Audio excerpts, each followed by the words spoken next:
Hi everybody. Chapter 8, Mr. Lima's Bad Day.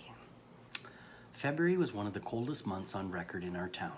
We hadn't had so much snow and such cold temperatures in a century, and I wasn't looking forward to today's outing. Gordo, Paulo and I were going to spend the entire day outside trying to take pictures of a great horned owl for a school project. And Paulo's dad had offered to drive us out to the country to a spot where we knew some owls lived. We hoped to capture some really good pictures of a great horned owl, and maybe even a short video clip of an owl in flight. Mrs. Hogsbrythe had given our class a choice between a written assignment and a photo essay, and Gordon, Paulo, and I knew which assignment we preferred.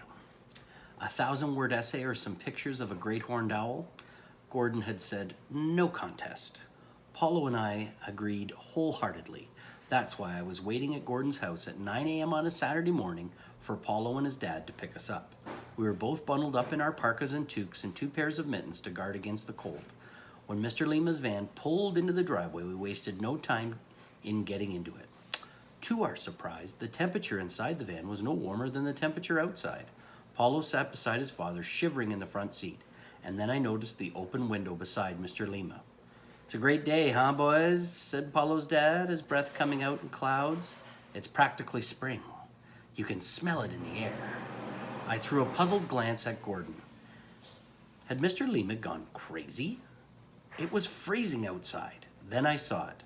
The hat. Mr. Lima was wearing his expensive, toasty, warm beaver fur hat. Mr. Lima loved wearing his hat almost as much as he loved bragging about his hat.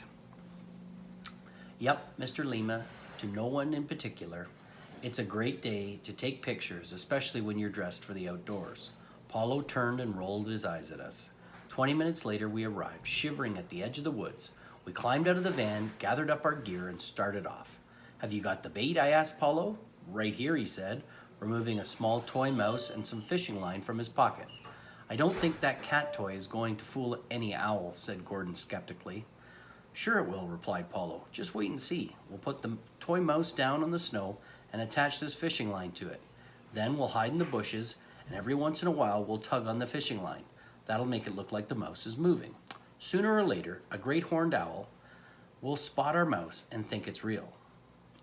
He'll swoop down to catch it, and we'll be ready with our cameras to capture it all on film." The plan sounded simple enough. We placed the fake mouse in the center of the small clearing, close enough to the bushes so we could get some good pictures of the owl as it swooped down on its prey. Then we crawled into the bushes to wait. Half an hour went by and nothing happened. "I can't feel my toes," I said, stamping my feet to get the blood flowing. "I think I have frostbite," said Paulo, blowing on his fingers to warm them up. "Your dad sure looks warm," commented Gordon. We glanced over to where Mr. Lima sat on a fallen log, looking nice and warm. Another half hour crept by, and still there was no sign of an owl. I was getting cramped and cold and ready to give up when Mr. Lima announced that he was going to stretch his legs. Getting up, he paced back and forth across the small clearing. At that same instant, a great horned owl flew out of its hiding spot in one of the trees and made straight for the clearing. "Get your camera ready," I whispered excitedly to Gordon. "Here it comes." The owl dove into the clearing, its wings spread out more than a meter wide. I could see its sharp talons ready to grab its prey, and then it happened. The owl completely ignored our fake mouse and made straight for Mr. Lima, who, with his back turned, didn't see it coming. The owl dove at the man and snatched his expensive beaver fur hat right off his head. "Hey!" shouted Mr. Lima, turning around to see the owl fly away with his hat and land at the top of the tall poplar tree. "My hat!" shouted Mr. Lima. "That bad bird stole my hat." "This is great!" exclaimed Gordon, who was using his camera to videotape the scene, while Paulo was busy snapping pictures with his own camera. Mr. Lima continued to curse and shake his fist at the owl, who had deposited the hat in the crook of one of the highest branches, at least 5 meters above our head. "Which one of you boys is going to climb that tree and get my hat back?" demanded Mr. Lima, as if the whole thing had been our fault. Gordon, Paulo, and I glanced at each other.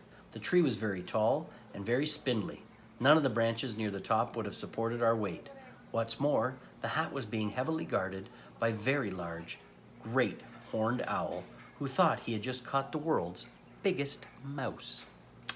Dad, there's no way that tree will hold our weight, said Paulo. Besides, I don't think the owl will give up your hat too easily. He might attack us. You're right, sighed Mr. Lima. We'll have to find another way to get my hat down. I have an idea, said Gordon. That owl's bound to realize that the hat isn't something he can eat. Why don't we just wait until he flies away, and then we can get our fishing rods and try casting into the tree for your hat. It's worth a try, said Mr. Lima thoughtfully. Besides, it's sure getting cold out. Since we didn't have a better plan, we decided to head home for our fishing rods. It took about an hour to go home, pick up our rods, and return to the woods. As we neared the clearing, we started to hear shotgun blasts. We jogged the rest of the way to the clearing and saw several men in hunting outfits standing around what looked like a small dead animal in the middle of the clearing. Hey, that's no raccoon, we heard one of the hunters say. But what is it? Asked another hunter. Our eyes immediately traveled to the top of the poplar tree. There was no sign of the hat. My hat, shouted Mr. Lima as we rushed into the clearing. You've ruined it, he said, staring down at the bits of singed fur that had once been a very expensive beaver fur hat. We thought it was a raccoon, explained one of the hunters by way of apology. Yeah, we're real sorry, said another. Mr. Lima just stood there, too shocked to say anything. A week later, Mrs. Hogsbrythe handed back our photo essay and video clip of the great horned owl. Your pictures of the owl attacking the hat were excellent, she told us.